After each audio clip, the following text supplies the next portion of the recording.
Hello mga kabisaya, nandito naman ang Bisaya sa Limanya sa ating podcast, o diba? So today's podcast, we are talking about events. So these events that I'm going to talk to you is about last time October, so October event. So as you remember, I was invited in the Pilia-Blog magazine anniversary. So guys, kung magtatanong kayo, ano yung Pilia-Blog magazine? Pilia-Blog magazine, it's a magazine that is nafo-focus siya doon sa fashion, lifestyle of Filipinos here in Germany. Yun siya. So mostly ang napofocus doon yung mga business, mayroong mga product na in-endorsed, ayun, mga charities, everything na yung mga event, mga moments sa mga Filipina dito. So, yun ang nakafocus doon sa magazine. So, nagtatanong kayo, bakit? Bakit ka in-invite? So, yan. Bakit nga ba? Ayan. So, a few years ago, it's a long time ago, 2018, I was covered as or a cover girl in that magazine. So, napakano pa yun? Bata pa ko nun. That was, I think, 5-6 years ago. So, ganon. And, yeah, so, nakikita nyo doon. So, introducing yourself nandoon. And then, what is your, yung nagawa mo? Ganon. And, of course, hayon, kaya na-invite ako dito sa event kasi mag-anniversary 10 years of having this magazine. So, anniversary siya doon. And it's my first time also to join like that. Okay? First time ko. So, ganon ang nangyari. And it was exciting. Ayan, exclusive yun kasi. Exclusive event yun. Para lang talaga yun sa mga cover girl. Ayan. And with our family, of course. Family, of course, ayun. So, I brought my family para maano sila kung ano talaga yun. And of course, yes, exciting and it was enjoyable. Ayan, masarap ang pagkain, so nothing else. Ayan, na-enjoy kami kahit ano lang siya, maiksi lang siya na panahon, or I mean, the event was short, but still, I love the event. And so, because of that, about Pilia-Blog magazine, ipapakita ko sa inyo kung ano talaga yung Pilia-Blog magazine. And of course, I'm going to shout out the owner and the CEO of this Pilia-Blog magazine, Maria Seidel. Hello to you, Sisi Koy. Thank you so much for inviting us. Ayan, and thank you na ako before. I gonna thank you this one also. So, yan. Of course, this magazine is like, alam nyo guys, about Filipino culture, lifestyle, ganun ang magazine. So, this is the magazine. Ayan, this is the normal size of the magazine. So, nakikita nyo, ako yan. Amazing! Ako yan ha. It was 2018 special edition. This is Christmas special edition. So, ako yan ha. O, diba? And, the magazine, they publish it every 2 months. So, kung gusto nyo mag-subscribe, please do contact Miss Maria Seidel. And more information is in the description below of this video, okay? So, pwede nyo siyang i-contact sa Facebook, pwede nyo siyang i-contact sa WhatsApp and telephone, ayan. Subscribe, I think, every 2 months. Every 2 months mo siyang maka-receive ng, if you are subscribed with this magazine, every 2 months na magkaroon sila ng publish ng magazine. And of course, nagtatanong kayo, bakit nandyan ka? Anong ginagawa mo? So, bakit nandyan ka sa cover? So actually guys, nandito ako kasi I have nag-asa ko sa kanya of she wants to blog about the Filipino, yung mga Filipino truckers na napunta dito sa Germany na parang na-stuck sila sa Germany because yung company nila na tinatrabaho nila sa Denmark, I think, nag-cut off and then parang na-stop yung kanilang traveling at yun. Wala na silang sahod at na-stuck sila dito sa Germany. So, ito yung, nandito yung story dito. So, because of that, sa pangyayari, ito yun. At sa pangyayari ng mga kababayan natin, so, then I realized that, pwede naman tayong tumulong, di ba? So, ayun, I organize sa my fellow Filipinos dito sa aming lungsod, sa aming small town, na pwede tayong mag-ano ko ng mga donations. Nag-ano ko ng mga donation para sa ating mga kababayan. So, actually, nag-donate kami ng pagkain and financial sa ating mga kababayan last time. So, hindi ko na lang siya parang wala naman, hindi kami nag-post sa Facebook or whatever. It's just parang spontaneous lang yung pag ano namin na tutulong tayo, ayan, ganun. Kasi ano naman, kawawa naman, di ba? Yung iba talagang may mga pamilya pa sa Pilipinas.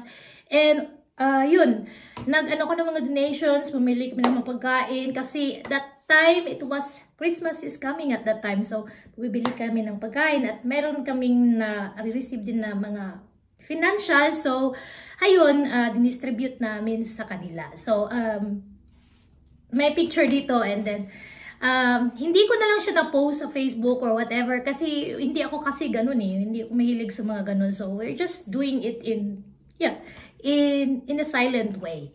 Ayun, yun ang ginawa namin. So, na-receive namin ang donation, nagda-drive kami, I think, we've got 3 cars at that time, nag-convoy kami doon.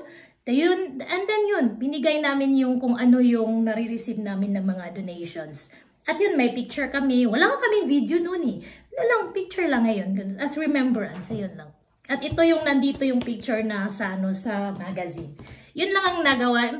Ano lang yun. So, I asked Maria Seidel, Maria Sis Seidel, okay, complete name. Sa kanya. Now, if you're going to get to write a blog about this. Ang sabi niya naman sa akin, yes, of course, ayan. And then, tinanong niya ako if I want to make a cover. So, kung gusto ba akong mag-cover sa magazine. And I said, why not? Okay, go for it. Just like that. Wala nang sige, go. Ayun lang. And then, that's why I'm here in this edition. Christmas edition 2018. Yan ang story niyan, okay? So, at that time naman, mga lalabs, yan. At that time naman, mga lalabs, may nagpapalaro sila ng ating sa magazine. And then, I won, what I won? A baseball cup. Ayan. A baseball cup from Pilya Vlog magazine. O, diba? Nasuot ko to sa jeepney, Sinuot ko talaga to, o, diba? Ayan, ito yung ano ba yan? Yung napanalunan ko sa kanyang sa dula doon sa sa magazine. Ayan. O, di po ko to. O, may pilya dyan, may ang Bisaya dito. Ayan. And of course, maganda pala, no? So excited. Ayan, ito yung napanalunan ko sa last time na padula. And, ayan, ano na lang natin, ilagay na lang natin yung baseball cup. Ayan. Para naman kung si April Boy Regino nito. Ayan, tsaka kayo. Ayan, shout out Miss Maria Sis Seidel, nasuot na talaga. Ayan, and of course, mga lalabs, kunin natin yan. And of course, mga lalabs, going back to our topic na tayo. So, ayun, sa event na yun, I received a gift, as a thank you gift from the event. Ayan, ito yun guys. Ito yung simple, ito yung, what we call, souvenir magazine na-receive namin. Ito yung mga pictures sa mga magazine, mga magazine na cover girl. Ayan, ito yun. So, ito yung, bigger siya sa normal size sa ating Pilya Vlog magazine. This is the souvenir and this is the normal size of the Pilya Vlog magazine na every 2 months i-published. Okay? So, and thank you Miss Maria Sisidel, thank you for the souvenir. Thank you so much. Nandito din ako, guys.